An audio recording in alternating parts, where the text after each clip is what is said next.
Bukod sa digmaan sa Ukraine, naroon ang patuloy na epekto ng pandemya. Pinalala pa ito ng pagbabawas ng produksyon ng mga bansang pinagkukuhanan natin ng langis. Nang tumaas ang presyo nito, nagsunura na rin ang presyo ng iba't ibang bilihin, ang gasolina, ang kuryente at ang pagkain. Ramdam sa buong daigdig, pati na sa Pilipinas, ang naging pagtaas ng mga presyo ng bilihin noong mga nakalipas na buwan. Sinuri nating mabuti ang sitwasyon.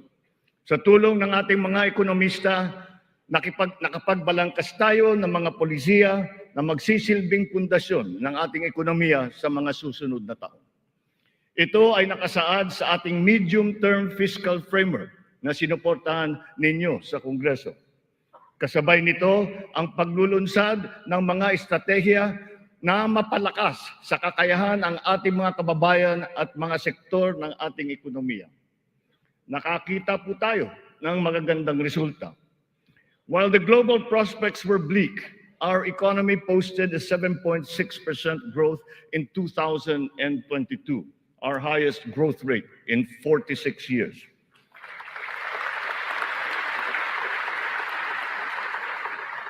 For the first quarter of this year, our growth has registered at 6.4%. It remains within our target of 6 to 7% for 2023. We are still considered to be amongst the fastest growing economies in the Asian region and in the world. It is a testament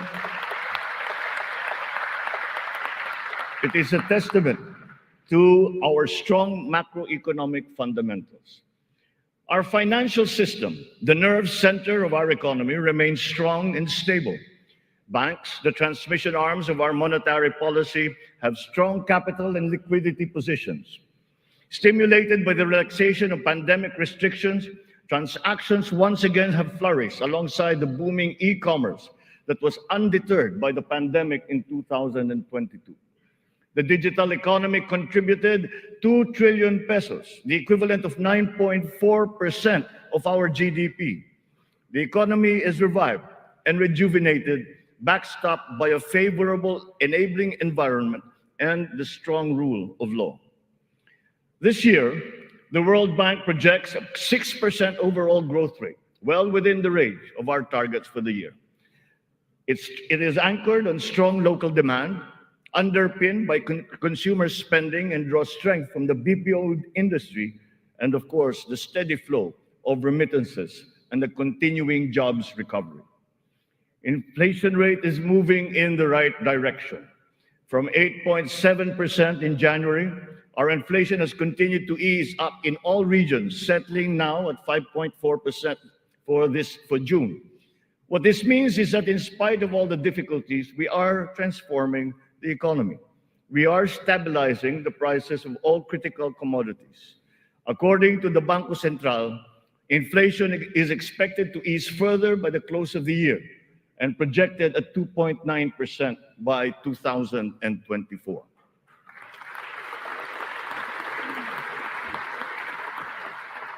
On matters of the economy, there are many things over which we have no control.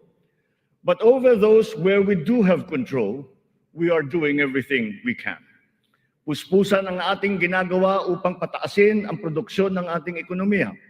Pinapalago natin ang mga industriya, dinadagdagan natin ang mga infrastruktura upang mas mapabilis ang daloy ng mga produkto at ng serbisyo. Higit sa lahat, pinapalakas natin ang kakayahan ng mga mamamayan upang mapaganda nila ang kanilang pamumuhay. Ito ang punot dulo ng ating Philippine Development Plan.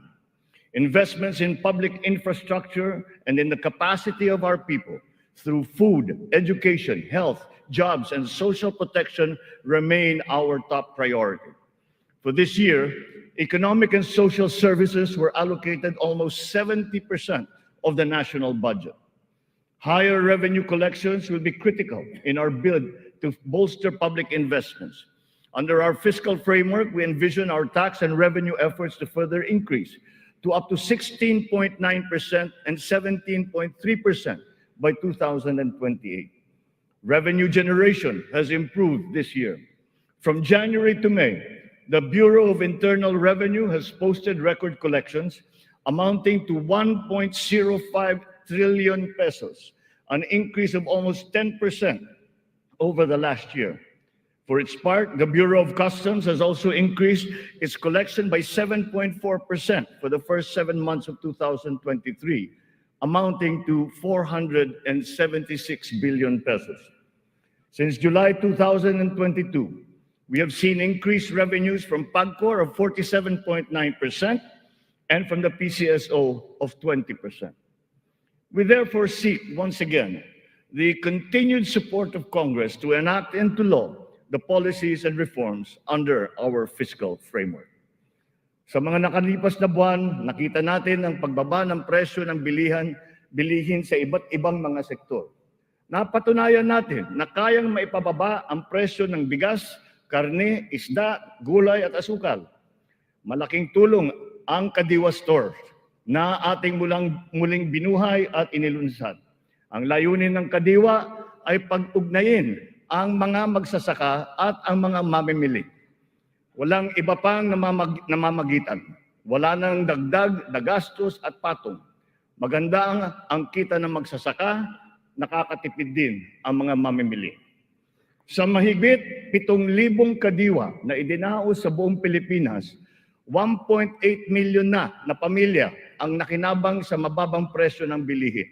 Sa kabuuan, halos 700 milyong piso ang naging benta ng mga ito na nakapagbigay ng hanap buhay sa mga membro ng mahigit 3,000 na kooperatiba at samahan. Maganda ang nakita nating resulta, kaya papalawigin pa natin ang Kadiwa sa buong bansa. Kamakailan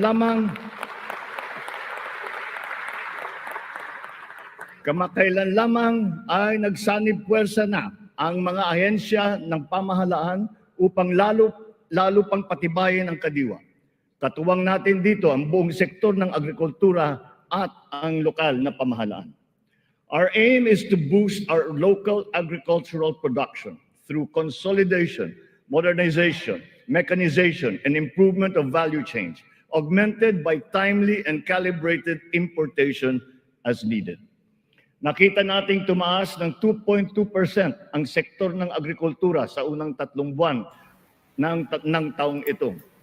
In our quest for food security, our methods are now more guided by science and the balance of nature, so that production is both sustainable and responsible, benefiting both this and future generations. Our fisheries codes must be revised to incorporate and strengthen science-based analysis and determination of fishing areas.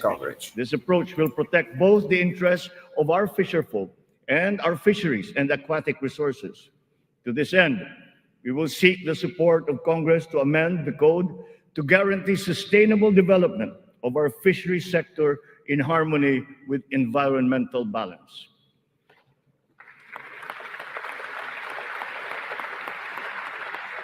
Ipinagbubuklod natin ang mga magsasaka sa pamamagitan ng farm and fisheries clustering at mga livestock multiplier farms.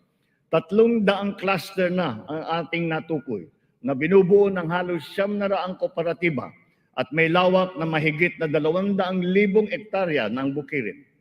Upang mas mapabilis at mas mapadali ang pagbuo ng kooperatiba, kakailanganin natin ang suporta ng Kongreso na maamyendahan ang Cooperative Code. Sa pamamagitan nito, unti-unting lalakas ang kanilang produksyon at puwersa sa merkado. Totoo ang kasabihan, mas malapas basta't sama-sama. Pinapalawak natin ang kanilang kaalaman sa makabagong mga teknolohiya at pamamaraan. Isa na rito ang paggamit ng biofertilizer na gawa sa Pilipinas at subok din at maaasahan. Sa balanced fertilizer strategy, gaganda ang ani ng mga magsasaka.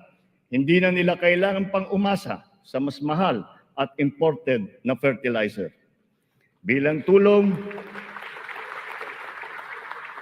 Bilang tulong sa mga magsasaka, namigay ang pamahalaan ng mahigit 28,000 mga makabagong makinarya at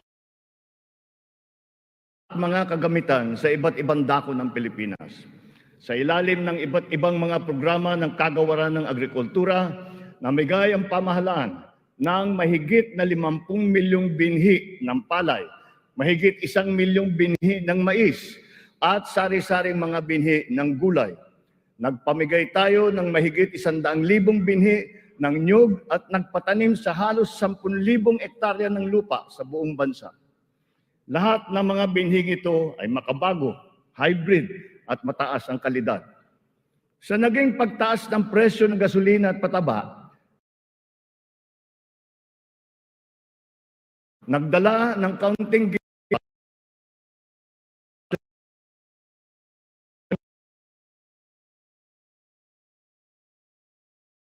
mula sa China, pinimigay na natin kaagad sa kanila.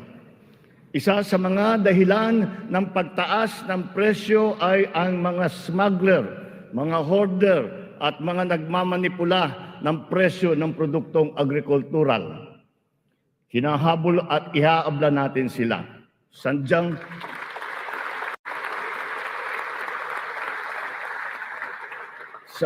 hindi tama ang kanilang gawain at hindi rin ito tugma sa ating magandang layunin. Pandaraya ang kanilang ginagawa. Napapahamak hindi lamang ang mga magsasaka, kundi tayo rin mga mamimili. Kaya hindi natin papayagan ang ganitong kalakaran. Bilang na ang mga araw ng mga smuggler at hoarder na yan.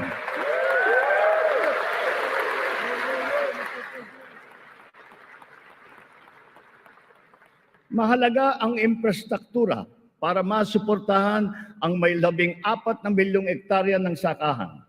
Inayos natin ang geo-agri-map ng mga farm-to-market roads ng buong bansa upang maidugtong mabuti ang mga sakahan sa mga pamilihan. Alinsunod dito, karagdagang 600 kilometro ng mga FMR ang ating nilatag sa iba't ibang panig ng bansa. Binigyan din natin ng patubig ang mahigit na 49,000 hektarya ng bukirin sa buong Pilipinas. Nagpagawa tayo ng halos 4,000 mga karagdagang fabrication lab, production at cold storage facility na magagamit ng lahat. Sa tulong ng Kongreso, nakapagpatayo tayo ng 24 na multi-species hatcheries upang maparami ang produksyon ng mga isda. Nakabantay tayo sa anumang banta ng mga sakit at peste na maaring dumapo sa mga pananim at alagang hayop. Malapit na tayong magkaroon ng mga epektibong gamot at bakuna labang sa mga ito. Samantala, pinapalakas natin ang biosecurity levels ng mga alagang hayop bilang panlaban sa sakit. Tayo rin ay naghahanda sa El Nino na nagbabadyang tumama sa mga darating na buwan. Nagsimula na tayong maghanda at ang mga buffer stock at ang mga kagamitang patubig ay hinahanda na. Kung kinakailangan, magsasagawa pa tayo ng cloud seeding upang makapagdala ng ulan. Kasabay ng lahat na ito, hinihimok din natin ang ating sambayanan na magtipid ng tubig para sa malawakang paghanda sa banta ng tagtuyot. Tulad ng ating ipinangako, ipinagpatuloy natin ang reformang pansakahan. Mahalagang haligi ito ng sektor ng agrikultura na ating inaayos. Nitong nakalipas na taon, mahigit 70,000 titulo ng lupa ang ginawad sa mga benepisyaryo ng reformang agraryo.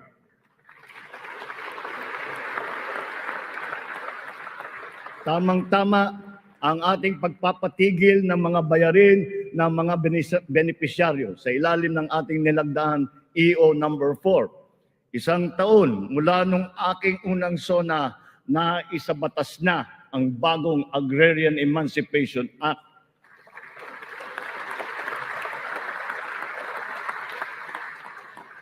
Dahil dito, ang 57 billion piso ng utang na pinapasan ng mahigit 600,000 benepisyaryo ay tuluyan ng nabura.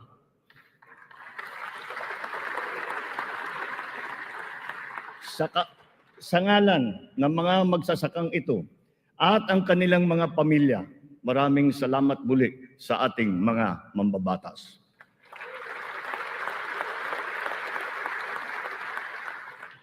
Ang tubig ay kasing halaga rin ng pagkain. Kailangan natin tiyakin na may sapat at malinis na tubig para sa lahat at sa mga susunod na salinlahi. Kasama na rito ang tubig na ginagamit natin para sa sakahan. Considering its fundamental importance, water security deserves a special focus. Our efforts must not be scattershot, but rather cohesive, centralized, and systematic.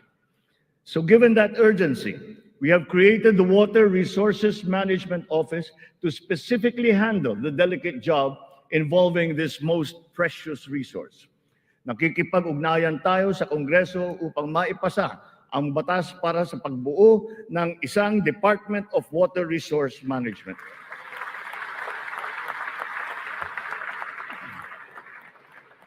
This year, we have allocated 14.6 billion pesos for water supply projects, which will benefit communities all over the country. Recently, the water supply of NCR and Rizal received a significant boost from the first phase of the Wawa Bulk Water Supply Project. The water supply will increase as the project enters the second phase. We have installed 6,000 rainwater collection systems across the country in preparation for the looming dry spell brought about by El Nino. One of the keys to continuing economic growth is infrastructure development. So we will build better and more. Our 8.3 trillion peso Build Better More program is currently in progress and being vigorously implemented.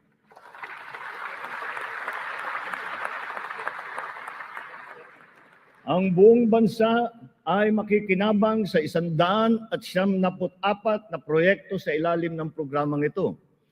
Hindi lamang natin pinapagpatuloy ang mga nasimulan ng mga proyekto, lalo pa natin pinapalawak. Kaya naman, ang 123 proyekto dito sa Build Better More program ay bago. The flagship projects cover investments in the areas of physical connectivity, water resources, agriculture, health, digital connectivity, and energy. Physical connectivity infrastructure, such as roads and bridges, seaports, airports, mass transport, account for 83% of this program. Our infrastructure spending will stay at 5 to 6% of our GDP.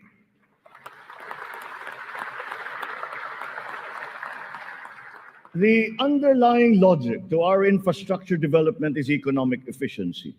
We are opening up all gateways to mobilize goods and services at less cost and in less time, and ultimately to drive the economy forward. Our road network plans must link not only our 3 major islands, but all prospective sites of economic development. The 1,200-kilometer Luzon Spine Expressway Networks program will effectively connect Ilocos to Bicol from 20 hours to just 9 hours of travel.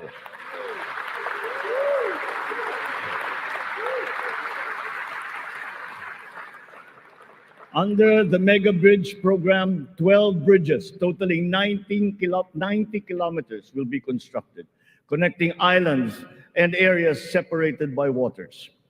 The program notably includes the Bataan-Cavite Interlink Bridge and the Panay-Guimaras-Negros Island bridges, each spanning 32 kilometers, and also the Samal Island Davao City Connector Bridge. As of June this year, we have constructed, maintained, and upgraded more than 4,000 kilometers of roads and around 500 bridges across the country. Crucial airport and port development projects across the country have also been completed, including Cebu Pier's 88 Smart Port and the new passenger terminal buildings of Clark Airport and the Port of Calapan. We initiated several railway projects with a total length of more than 1,000 kilometers. Notably, the southern leg of the North-South commuter railway system is now in full swing, In a few years, travel from Pampanga to Laguna will be reduced from 4 hours to just 2.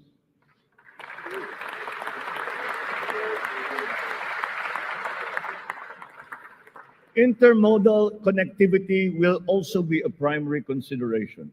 Roads, bridges, and mass transport systems will be interconnected. This network will provide access and passage to vital and bustling economic markets, such as agriculture hubs, tourism sites, and key business districts. For strategic financing, some of the nation's high-priority projects can now look to the newly established Maharlika Investment Fund without the added debt burden. In pooling a small fraction of the considerable but underutilized government funds, the funds shall be used to make high-impact and profitable investments, such as the Build Better More program. The gains from the fund shall be reinvested into the country's economic well-being. To ensure sound financial management, a group of internationally recognized economic managers shall oversee the operations of the fund, guided by the principles of transparency and accountability. This guarantees that investment decisions will be based on financial considerations alone, absent any political influence.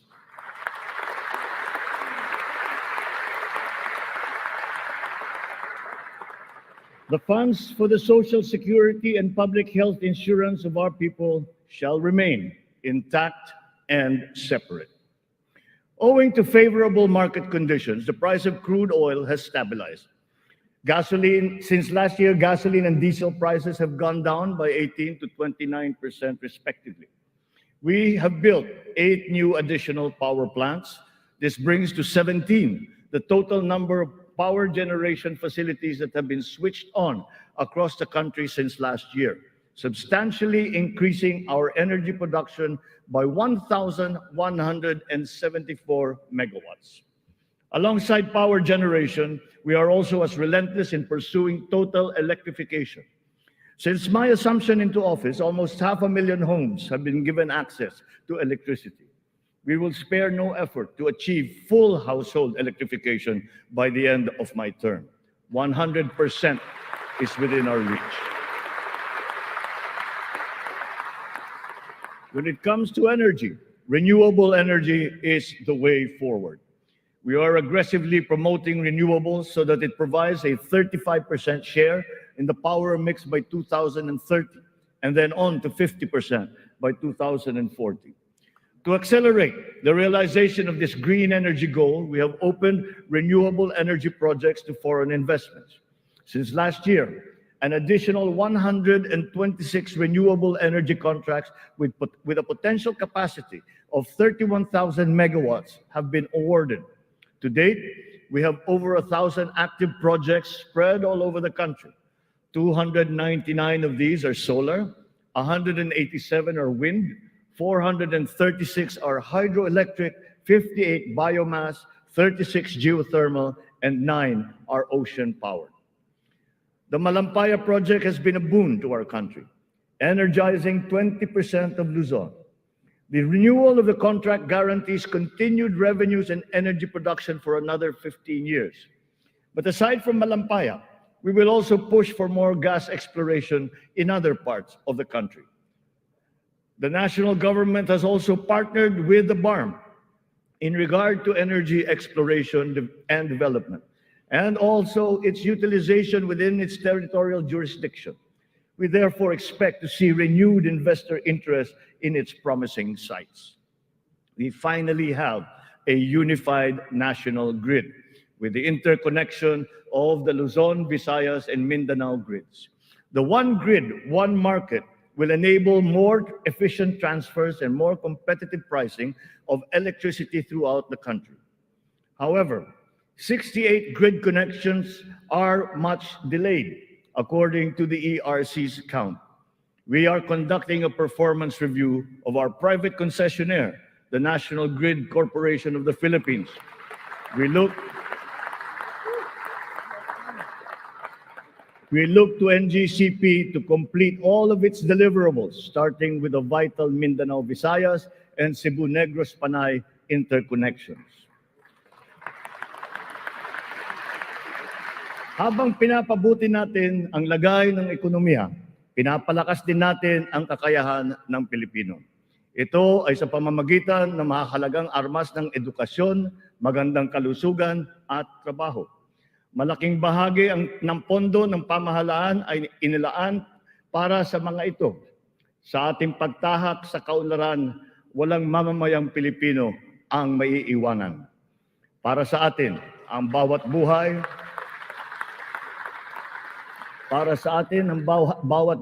ay mahalaga. Ano man ang edad, kasarian, pangkat, relihiyon o pisikal na kondisyon, sila ay kukupkupin at tutulungan. Naglalaan tayo ng sapat na pondo para sa mga paglingap ng mga lubos na nangangailangan. Layunin natin na sila ay makabangon, mabigyan ng sapat ng kakayahan at maging produktibo. Hindi lamang DSWD, kundi pati ang DOLE, ang DepEd, TESDA, CHED ay tumutulong sa ating mga kababayan nangangailangan.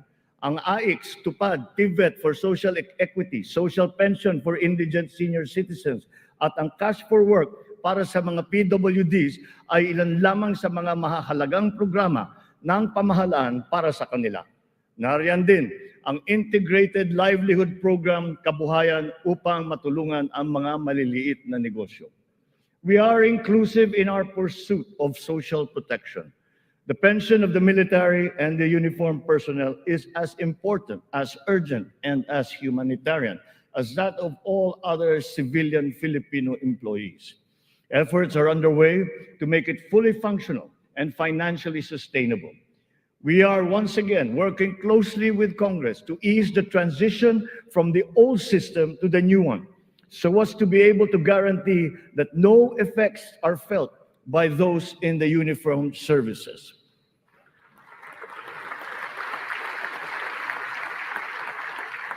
Nagsisimula ang lahat sa edukasyon. Ito ay para palakasin ang isip at kakayahan ng bawat Pilipino. Ang ating butihing Vice Presidente na kalihim din ng kagawaran ng edukasyon ay tumutulong upang tiyakin na ang bawat batang Pilipino ay mabibigyan ng nararapat at kalidad na edukasyon.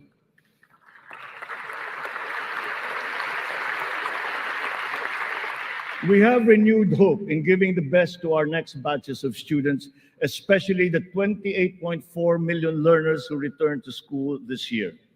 Learning recovery will be at the forefront of our education agenda. The Matatag Agenda for Basic Education has been launched, focusing on relevance of curriculum, rapid and responsive delivery, and the welfare of both learners and teachers. We are augmenting as well our school workforce. 90% of the newly created teaching positions have now been filled, while additional administrative personnel have been hired to unburden the teachers of any extra load.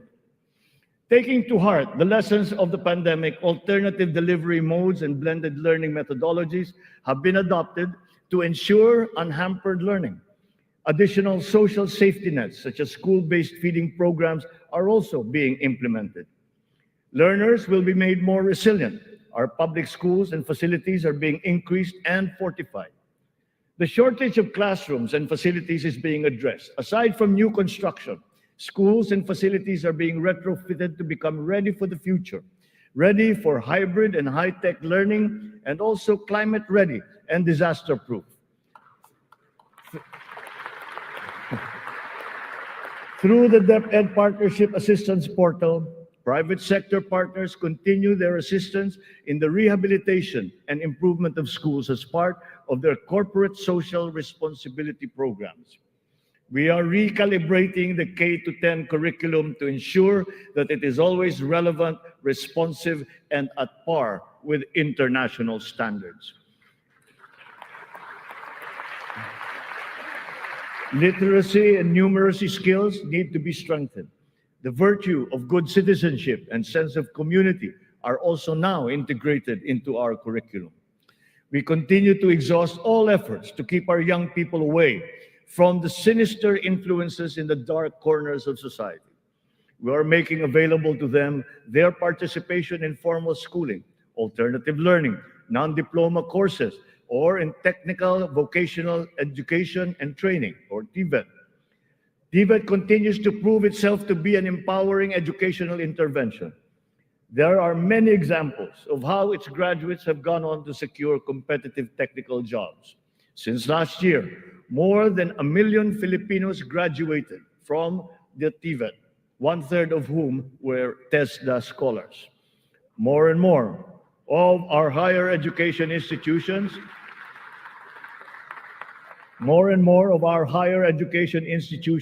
have reached world-class status. This year, 52 Philippine HEIs have been included in the World Universities rankings compared to just 15 last year. We will not let a student's financial constraints be an hindrance to his or her education. We have activated social safety nets, such as skills development training and youth employment programs. Tertiary education in state universities and colleges will remain free for our qualified students.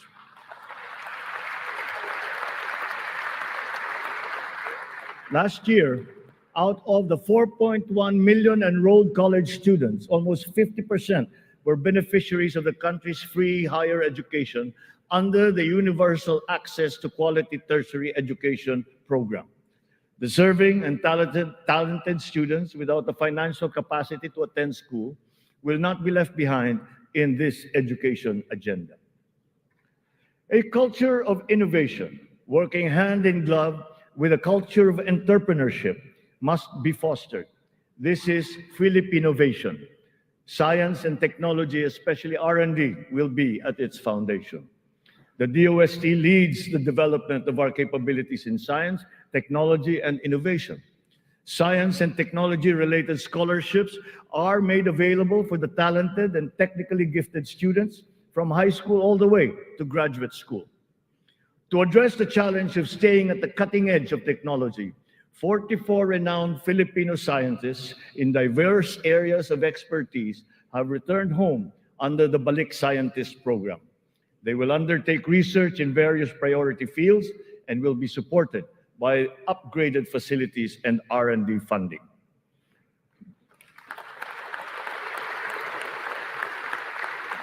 The Philippines has launched 2 additional satellites into space. Together with the first satellite, they will track weather, predict storms, evaluate soil and water supplies, analyze shifts in population, and be used for traffic management, geohazard mapping, risk assessment, and even including security and defense.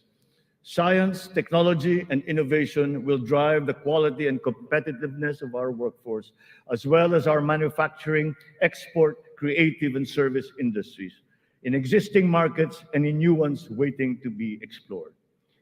The bane of the mismatch between jobs and skills among our workforce is being rectified through strengthened government, industry, labor, academic partnerships, and the continuous reskilling and upskilling training programs that we have put before our workforce.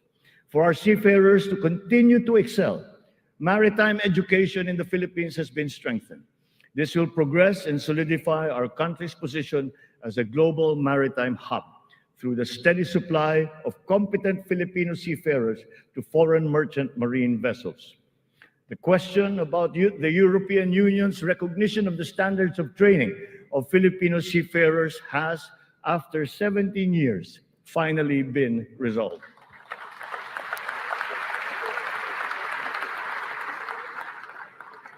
This development now effectively maintains the Filipino seafarers' distinct competitive advantage in the global shipping labor market. To address the current shortage of healthcare professionals in our country and to help us achieve our goal of universal healthcare, we are greatly expanding our medical and nursing education programs. We will push the envelope even further. We are helping nursing graduates hurdle their board exams so that they will obtain their licenses and join our pool of healthcare professionals. Ang kalusugan ang ikalawang armas para sa lakas ng pangangatawan ng bawat Pilipino. Isinusulong natin muli ang kalusugan ng Pilipino. We are now refocusing our health priorities, applying the lessons learned from the pandemic and addressing the weaknesses that it has exposed. Healthier communities and lifestyles are our advocacy. We have launched convergent programs to address hunger and nutrition-related issues amongst our people, especially the children, like stunting and wasting. Last week, we introduced the pilot food stamp program, which seeks to supply the nutrition needs of the million most food-poor Filipinos. The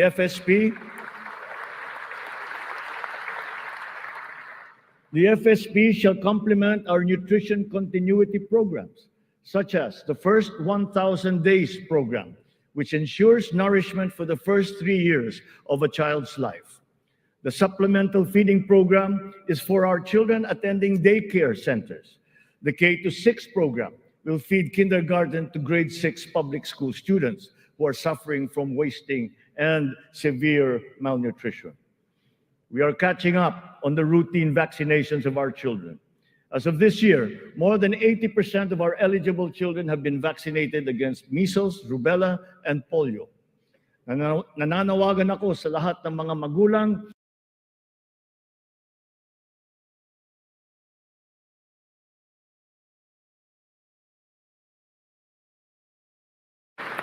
The whole of society must exert efforts to suppress the alarming rise of tuberculosis and HIV/AIDS. To stem the tide, the strategic plan is to ensure early diagnosis and treatment and ample testing sites and medications. Our healthcare system is undergoing structural changes. Public health facilities are being increased, both in number and in capability. Last year, more than 3,400 projects were completed. To improve capacity for specialized medical treatment, specialty centers in various fields are being established and integrated into our government hospitals. And in the last year, additional 60 specialty centers have been opened to the public. Just last week, we inspected the site of what will soon be a 5-hectare multi-specialty center in Pampanga, which will specialize in pediatrics, cardiology, kidney, and cancer treatment.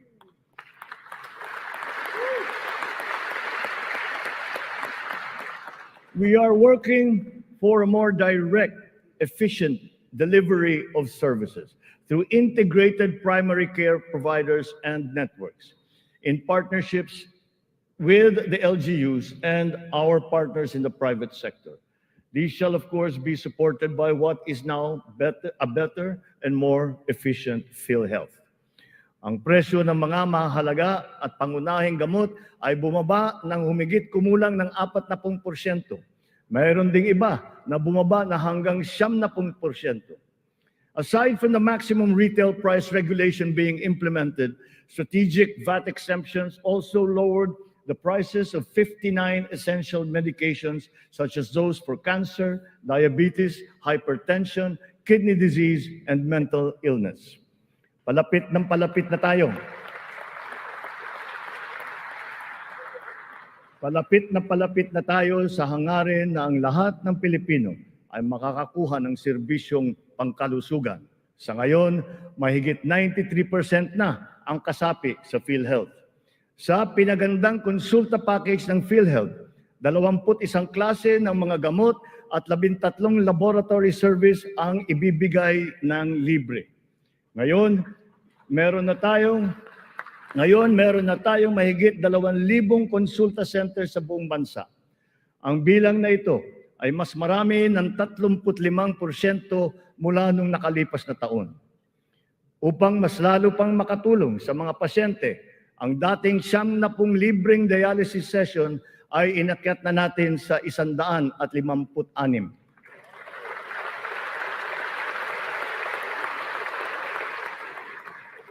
Mga kababayan, libre na po ngayon ang dialysis para sa karamihan ng Pilipino.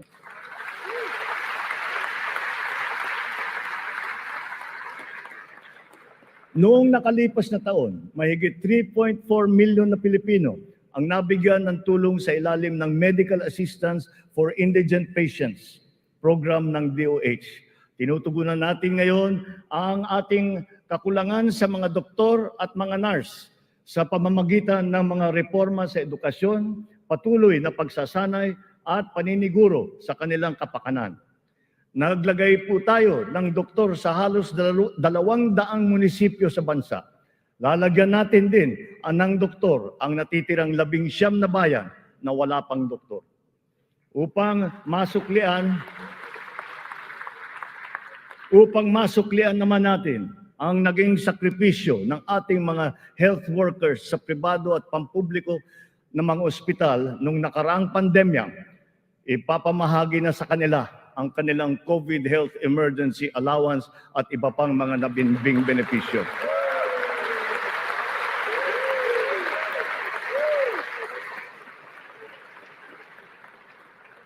Kasabay ng pangangalaga natin sa edukasyon at kalusugan ng ating mamamayan, tinitiyak din natin na may sapat at magandang hanap buhay sa loob at maging sa labas ng bansa. As of May this year, our employment rate rose to 95.7%, clear proof of the improvement from the severe unemployment that we experienced during the height of the pandemic. Employment then was at a low of 82.4%. But even with our current high level of employment, we must do more. We will generate additional jobs for the remaining 4.3% of our workforce, as well as for the 11.7% underemployed Filipinos seeking better employment opportunities. Under the banner of our fast-growing economy, we are aggressive in our investment in business promotions and facilitations. For that, we have not limited ourselves to the local economy, but we have looked to the global economy for partnerships and agreements. Our independent foreign policy, a friend to all and enemy of none, has proven effective. We have formed strategic alliances with our traditional and newfound partners in the international community. We have embarked on foreign trips to promote the interest of the country for peace building and for mutually beneficial purposes. These economic missions have yielded an estimated total investment value of 3.9 trillion pesos or 71 billion US dollars, with a potential to generate 175,000 jobs. The implementation of recent economic reforms is underway. BOI-approved investment projects have reached 1.2 trillion pesos during our first year, while other strategic investments approved for processing through the newly established green lanes amount now to 230 billion pesos. Our existing bilateral and multilateral trade agreements, notably within the ASEAN framework and with Japan and with Europe, and allow us to leverage our competitive advantages and reap economic benefits. We will continue to forge more of these international partnerships that will lead to a more balanced trade strategy and a healthier economic position. The Regional Comprehensive Economic Partnership, or RCEP, is now in force. It is a multilateral trade arrangement with the ASEAN and other countries such as Australia, China, Japan, Korea, and New Zealand. We can now have competitive access to a regional market that comprises 2 billion people. As we address our weaknesses and develop competitiveness in other potential areas, we must also play to our strengths. Our competitive advantage must be leveraged. As a service export powerhouse, we must continue to nurture the growth of the services sector, particularly the information technology business process management sector, and of course, the tourism industry. Our tourism has always been a reliable pillar of our economic growth through the years, providing livelihood to more than 5 million of our citizens. Because of the reopening of the economy and the phenomenon of revenge travel, this sector is headed for a great rebound. From January to June this year, we have received 3 million international visitors. This number is already 62% of our 4.8 million target for the entire year. Mga kababayan, ang lahat ng mga ginagawa natin ito ay magbibigay bunga sa libu-libong hanap buhay para sa ating mga kababayan.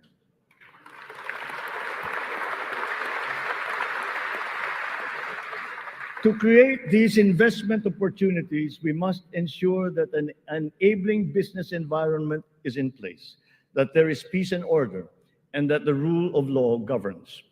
We will solidify our country's reputation as an attractive and reliable investment destination. Building on institutional reforms of recent years, we have created green lanes for strategic investments and expedited the business processes in various sectors and investment modalities. A progressive and rationalized system of taxation is a component of the ease of doing business.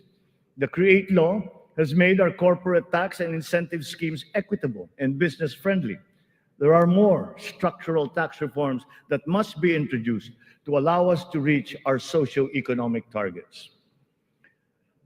Digitalization is the call of today, not the call of the future, not the call of the future, but of the present. It is here, it is needed, and it is needed today. Government must fully embrace digitalization to provide better service to the people through its vital frontline services and its back-end functions. Digitalization will support the government's data-driven and science-based planning and decision-making. It is the greatest, most powerful tool, not just to improve the ease of doing business, but also against many forms of graft and corruption. Data shows that digitalization, in conjunction with government streamlining efforts, has significantly boosted efficiency.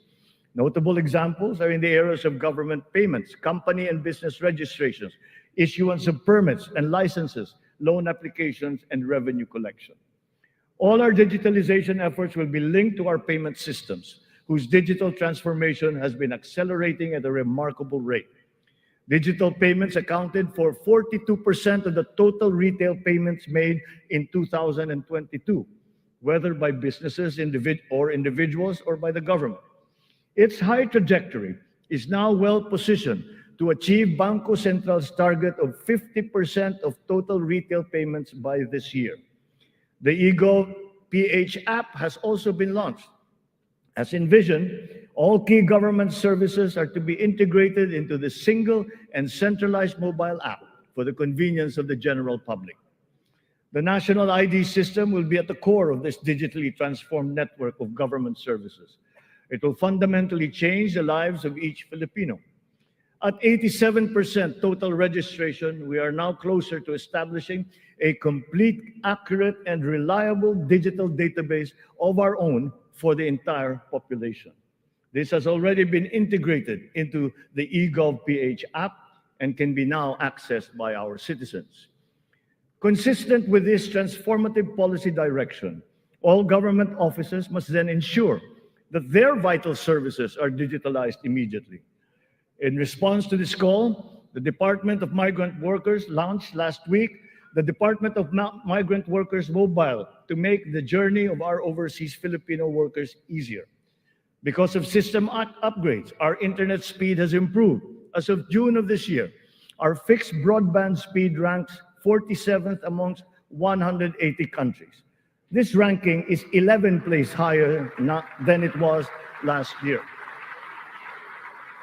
Our mobile internet speed is now ranked at 83 out of 142 countries, which is 8 places higher than it was last year. There will be more improvements as our internet infrastructure undergoes further upgrades. Early this year, Starlink went live in the Philippines, now providing high-speed satellite broadband connectivity. Our national fiber backbone and broadband ng MASA projects will also deliver high connectivity and high-speed internet. We are prioritizing geographically isolated and disadvantaged areas. The DICT has been directed to consolidate all these digitalized government services into the eGov.ph app, to establish the National Government Portal and the Philippine Business Data Bank to improve the internet speed in our country.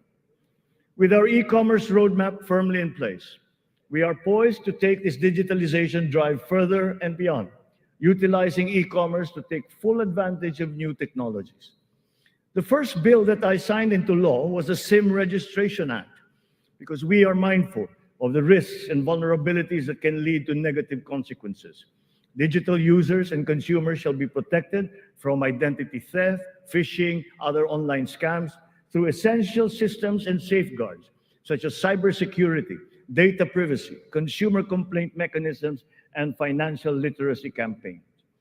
The trainings necessary to ease the transition of those whose jobs would be affected by the shift to digitalization are also now being included in the curricula and programs offered by TESDA, DICT, and other agencies of government. It is our wish that one day foreign employment will be driven by choice, not by necessity. It remains a noble calling that our OFWs have answered, requiring great sacrifice from them, their families, and their communities. We are engaging with our partners in the international community to ensure a safe working environment for our countrymen. And as we do so, we are also putting in place responsive mechanisms for the social welfare, repatriation, and reintegration of our returning OFWs into the Philippine economy.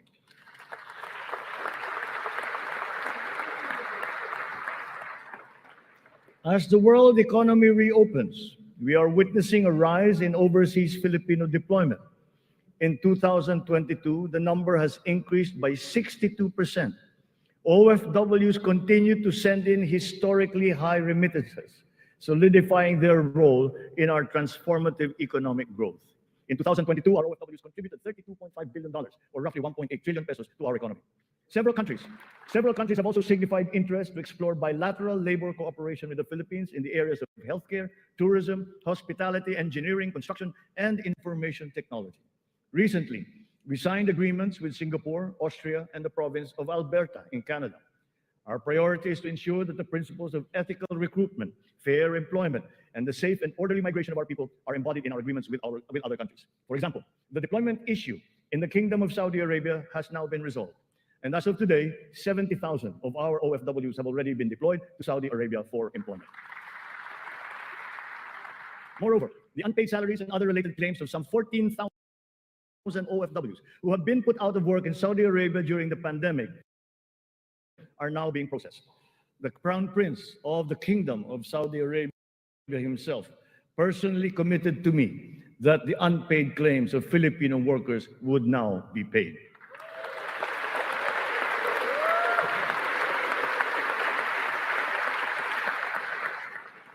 The continued employment of some 50,000 workers and the deployment of many more Filipino seafarers aboard EU vessels has also been assured. The lesson for us is that our education and skills training must always be attuned to the high, exacting, and constantly evolving global standards. Sa pagsusumikap ng mga mamamayan, walang hindi kakayanin. Kahit ang mga matatayog na pangarap ay maaabot, kasama ang inaasam na tahanan. Katuwang natin ang lokal na pamahalaan at pribadong sektor upang matulungan ang Pilipino sa pangangailangan ng pabahay. Patuloy ang serbisyo ng Pag-ibig Fund upang makatulong sa kanyang 15 milyong membro para makabili ng bahay. Sa nakarang taon, mahigit 100,000 ang kumuha ng housing loan sa Pag-ibig na nagkakahalaga ng 117 billion na piso. Ito ang pinakamataas ng bilang sa buong kasaysayan ng Pag-ibig.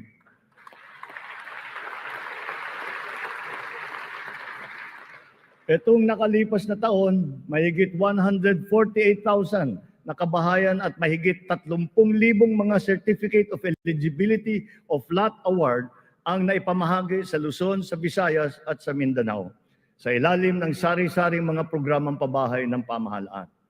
Mahigit 35,000 residential free patent at agricultural patent titles naman ang naibigay sa mga benepisyaryo nito sa buong bansa.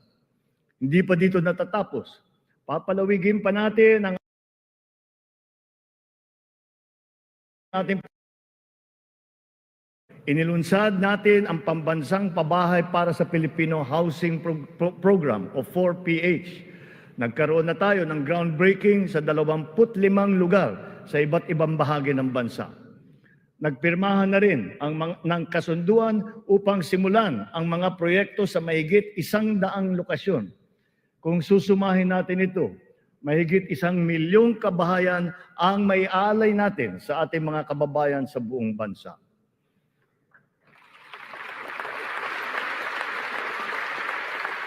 The building blocks of progressive, livable, and sustainable communities will never be complete without appropriate and responsible action to mitigate and to adapt to the effects of climate change.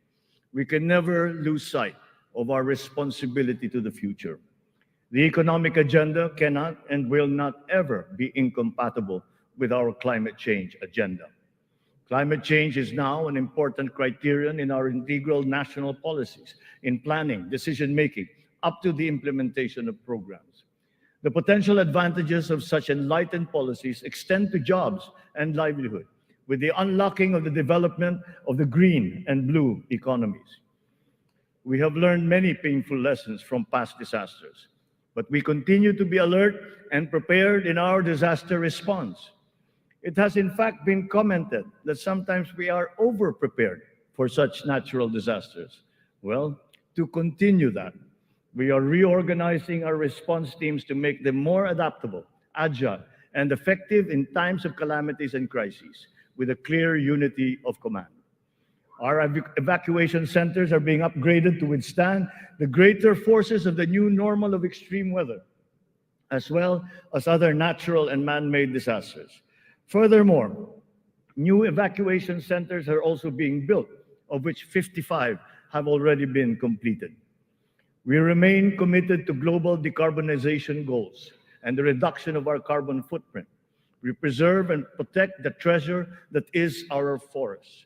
Their value to the environment, to the ecology, and the economy is incalculable. We have adopted the concept of the circular economy, using nature as our model. The aim is to keep raw materials in a closed loop. In our world with scarce resources, the circular economy allows us to fully use these resources, minimize waste, and reduce the need for new resources, just as it is in nature. Just like our climate change action, this new system requires the participation of all sectors of society, up to each individual citizen, for it to succeed. Only a whole of government and whole of society approach will enable us to do all of these.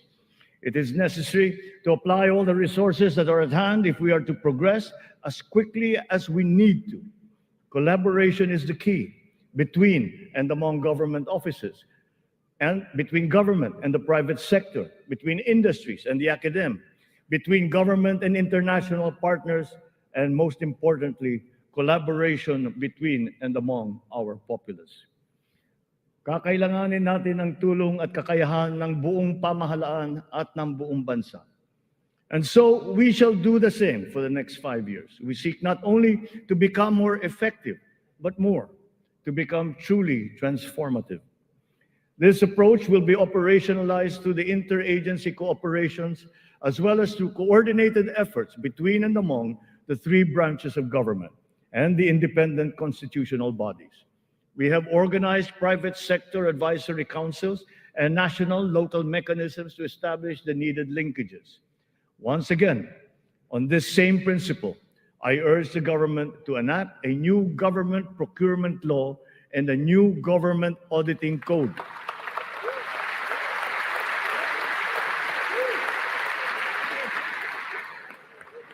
This to make government procurement and auditing more attuned to these changing times.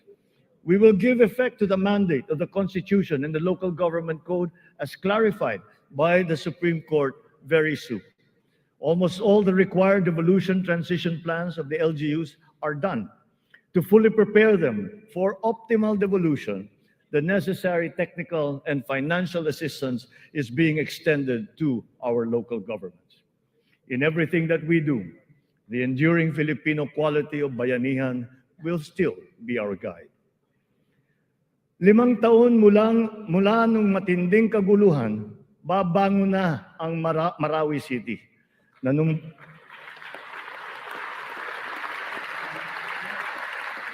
Nanunumbalik na ang sigla sa pamayanan, maraming proyekto ang nakumpleto at mga infrastrukturang naitatayo. Kasalukuyan na tayo nagpoproseso ng tulong pinansyal para sa mga biktima ng Marawi Siege upang sila ay makapagsimula muli. Naway mamayani ang pag-asa. Naway magpatuloy ang pagkakaisa, pagmamatyag at paghahangad ng kapayapaan at kaunlaran. We are proud of the progress that the BARM has taken. It will be self-governing. It will be self-governing, it will be progressive, and it will be effective. But this was only made possible because of the cooperation of all key groups. We talked to the local governments, the royal families, the MNLF, the MILF, were all consulted and represented in this transition phase. The international community has also supported us in this smooth transition. Former adversaries are now partners in peace. Its functions have been defined and its basic laws are now being written. Through the BARM, we have strengthened the nation's prospects for finally achieving sustainable progress anchored on a true and lasting peace in southern Philippines. We will with our singular vision for all Filipinos.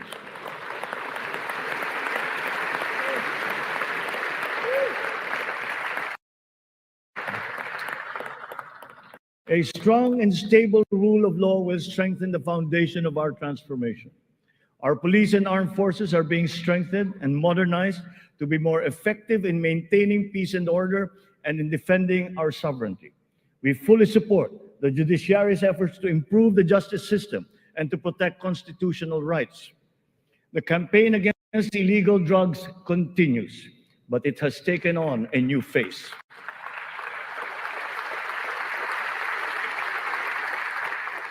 It is now geared towards community-based treatment, rehabilitation, education, and reintegration to curb drug dependence amongst our affected citizenry. Last year, we launched the Buhay Ingatan Droga'y Ayawan or BIDA program and established an additional 102 Balay Silangan Reformation Centers nationwide. We will relentlessly continue our fight against drug syndicates, shutting down their illegal activities,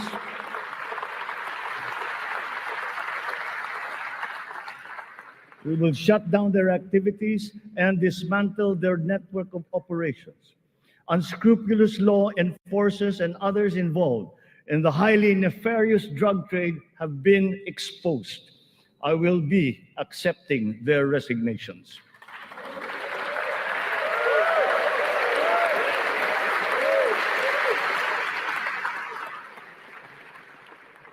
In their stead, we will install individuals with unquestionable integrity who will be effective and trustworthy in handling the task of eliminating this dreaded and corrosive social curse.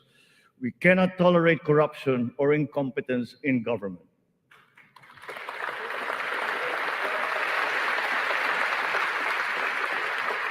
For almost half a century, some of our fellow Filipinos have taken to arms to make their views known and felt. We are now at the point in our history when their armed struggle has evolved. We have now progressed together towards peace and development. We have incorporated capacity building and social protection into our reintegration programs to guarantee full decommissioning of former combatants. Through community development and livelihood programs, the barangay development and enhanced comprehensive local integration programs have been effective in addressing the root cause of conflict in the countryside. To complete this reintegration process, I will issue a proclamation granting amnesty to rebel returnees, and I ask Congress to support me in this endeavor.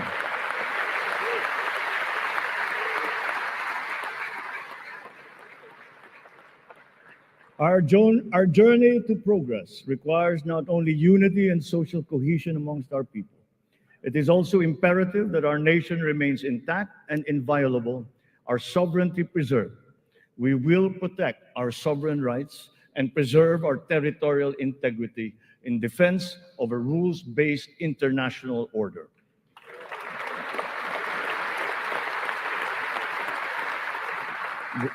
With our national interest paramount, we will always pursue constant dialogue and diplomatic approaches to the resolution of any issue that may arise.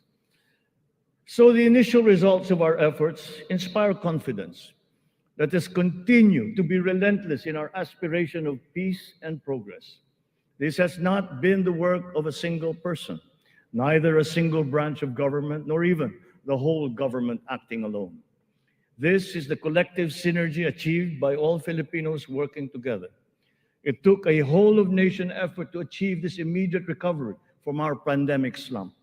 Unity was what made us rise once more. Nagsisimula pa lamang tayo. Ang pagbangon ng ating bayan ay magpapatuloy pa. Hinihiling ko ang inyong tiwala at pakikiisa.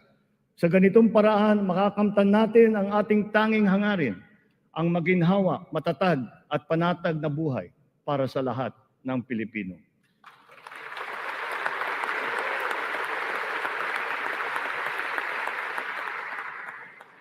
Makikipagtulungan tayo ng mabuti sa Kongreso para sa mga mahahalagang batas na kinakailangan para sa ating tuloy-tuloy na pag-ahon.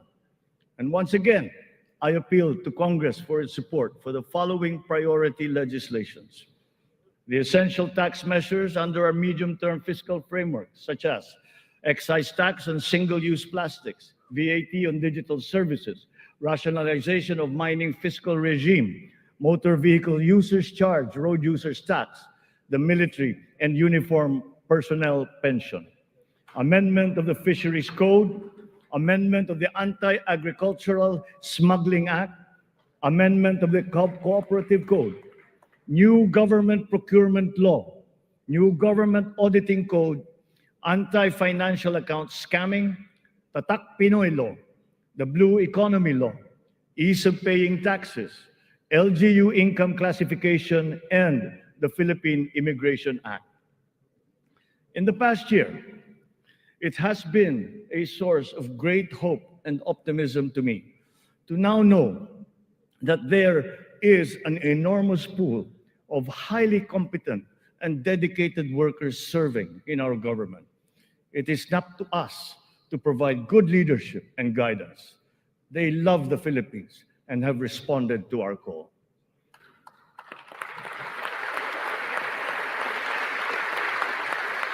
I have stated before that my confidence in our future was grounded in our world-class quality workforce, be they the farmers in the field, corporate giants, government officials, school teachers, health workers, or employees.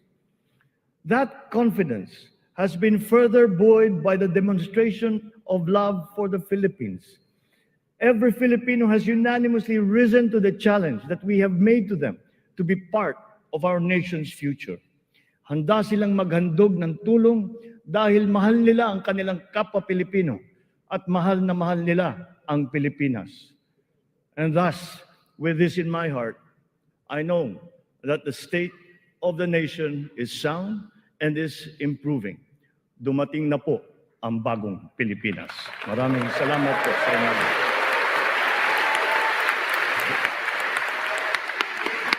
Yes.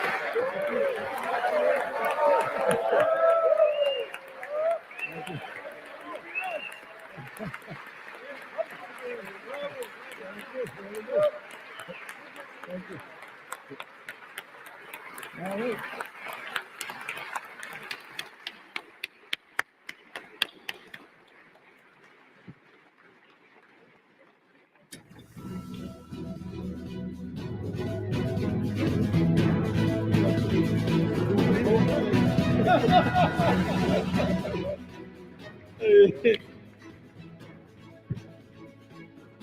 On the part of the Senate, the joint session is adjourned.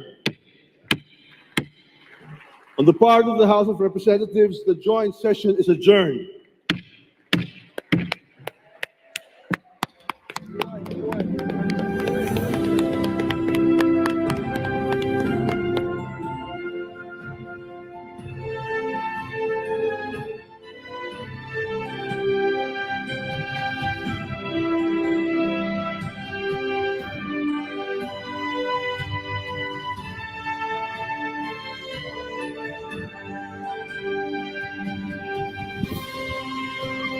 This is Gabman.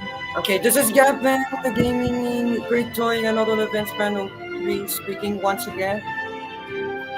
Earlier, I deeply apologize for starting the stream because, well, as soon as my SONA 2023, the Gavin, the gaming, BrickToys and AutoEventsFan03's special conference started, my laptop got lag and then it almost got to the point where I just ended up skipping the national anthem, the prayer, national prayer, and of course, his attendance. But my SONA 2023 special coverage is, well, more progressive and success. As you may know, you can just state your question in the comments section on whenever this SONA 2023 special coverage is the success. So therefore, I must say that it's a progressive one. So I'm just gonna stay tuned for him as soon as he leaves.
By the way, the SONA 2023 coverage by Ferdinand Romualdez Marcos Jr. was lasted only for 1 hour and 18. So malamang, yes, it lasted only for 1 hour 17 to 80. A few minutes ahead of the 5:25. Yes, it ended it a bit early as I expected. So nowadays, once again, you can still provide questions to me in the comments section once this coverage ends. Or do you have any suggestions for me and to agree upon what he has said in the SONA? So right now, I'm about to end this coverage once he leaves. I cannot believe this. So congratulations once again to FMJ for his trustworthy and impressive. By the way, the SONA 2023 coverage is a sympathy that shows sympathy, durability, and programmatic and progressive success. Read it. The president provides everything that he wants.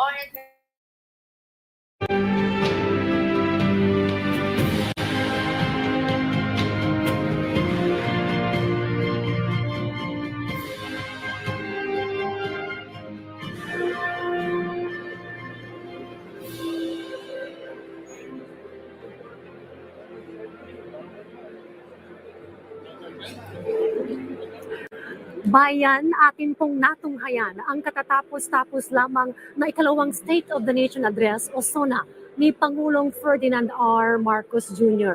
4:06 nagsimula ang talumpati ng Pangulo at natapos ito 5:17 in the afternoon. So tumagal ang talumpati ng Pangulo ng 1 hour and 11 minutes. Nasa halos 70 beses ang naging palakpakan dito during the duration of the SONA ng Pangulo.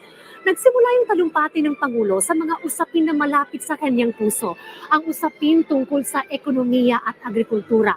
Sa ekonomiya, ibinida po ng ating Pangulo ang mataas na economic growth rate ng bansa. Aniya ang financial system sa Pilipinas ay malakas at stable, booming ang e-commerce, masigla rin ang digital economy, may steady flow ng remittances at may sapat na trabaho. Sa kabilaan niya ng mga hamon, the country is transforming the economy. Still about the economy, bumabaan niya ang inflation rate at asahan ang tuluyang pagbaba nito. Ang sabi ng Pangulo, sa mga bagay na kayang kontrolin pagdating sa ekonomiya, ginagawa ng gobyerno ang lahat. Nag-improve din niya ang revenue generation in terms of taxes collection ng BIR, revenues by the Bureau of Customs, at maging ang revenues ng PAGCOR and PCSO. Now, in terms of agriculture naman, ibinida po ng Pangulo ang Kadiwa stores na patuloy na lumalawak. Ang kanya po mga naging tulong sa mga magsasaka. Nariyan ang paggamit ng biofertilizer na hindi na tayo aasa sa imported at mahal na fertilizer. Nakapagpamigay rin ng mga binhi ng palay, mais, at gulay at pataba. At ito yung malakas yung palakpakan kanina dito sa plenaryo, yung tungkol sa mga smuggler. Sabi ng Pangulong Marcos Jr., bilang na ang araw ng mga smuggler. The President also highlighted the infrastructure projects related to agriculture, also the steps being undertaken to combat El Nino, kasabay din ng pag-engganyo sa publiko na magtipid sa pagkonsumo ng tubig.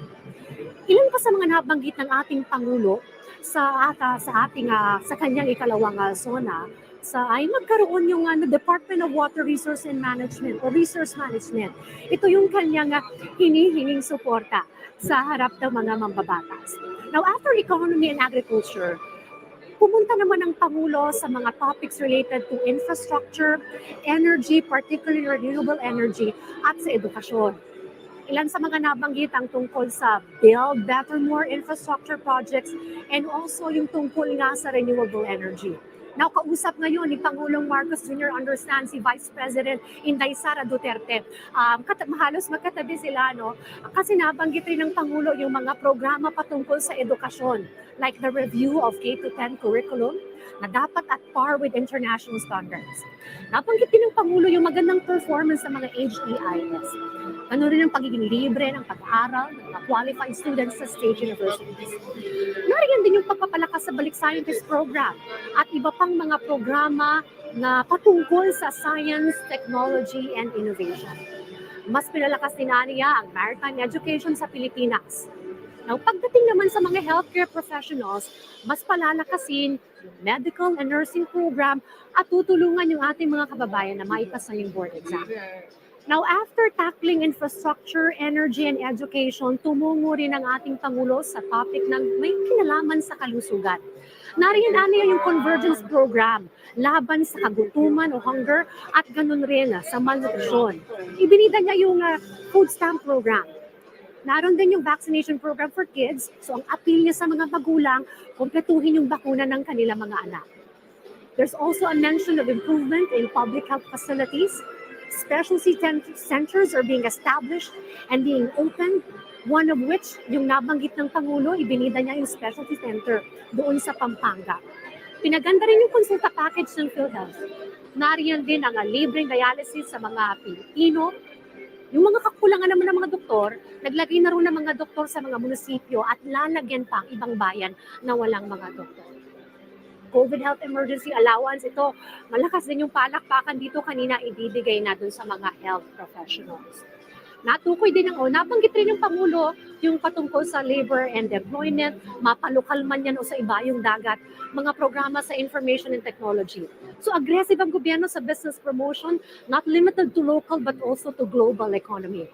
Nandyan ang growth of services sector at yung sektor ng turismo. Ibinida niya yung mga millions of international visitors in the Philippines. At sabi niya yung growth sa sector ng tourism will create more jobs for the people. Nabanggit din ng Pangulo ang tungkol sa ease of doing business, ang digitalization na siyang susuporta sa mga serbisyo ng gobyerno in order to promote efficiency. Ang pagbida rin niya dun sa eGov app. At sabi niya, all government agencies must ensure na digitalize ang mga vital services. Ibinida rin ang improving internet speed at asahan ng upgrade sa internet infrastructure. Pagdating naman sa foreign employment, sabi ng Pangulo, patuloy na hangarin niya that this will not be driven by choice. this will be driven rather by choice and not as a necessity. Nandoon ang pag-provide ng safe working environment for Filipinos working abroad. At ito malakas din yung palakpakan dito, yung mababayaran na yung mga hindi pa nababayarang sweldo ng mga kababayan natin na nagtrabaho doon sa Saudi Arabia. Nabanggit rin ng Pangulo yung mga programa patungkol sa pabahay. Marami raw yung nag-avail ng mga housing loans na provide ng Pag-ibig. Nakapagpamahagi na rin ang gobyerno ng mga bahay sa ating mga kababayan through the 4PH program, kung saan nagkaroon na ng iba't ibang groundbreaking ceremony sa iba't ibang bahagi ng bansa. At naialay na sa ating bansa yung target na 1 million housing units sa ating mga kababayang Pilipino. At nabanggit din ng Pangulo yung tungkol sa kahalagahan ng mga interventions about climate change. Nandyan yung mahalaga daw na i-consider po natin ang climate change. Yung patuloy na maging alerto po tayo sa mga kalamidad. Yung mga evacuation centers ay ina-upgrade po ito at may mga new evacuation centers also that are being built. So the country will be continuing its commitment.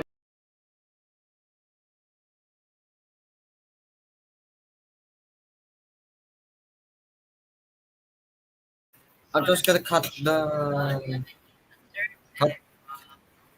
Yeah, I stopped the sharing because I don't have enough time for this. So yeah, once again, SONA 2023 has been a bagong Pilipinas para sa balik. Well, maraming salamat po sa inyong pagkakaisa sa SONA 2023, ang GTG, PT, AutoEventsFan03's special coverage. You know what? I'm just going to end this since it's 1 hour and 30, and this has been your host, GTG, PT, and AutoEventsFan03, and this has been SONA 2023, the GabmanTheGaming, the BrickToys, and AutoEventsFan03's special coverage. So, goodbye everyone, and I'll see you in the next stream.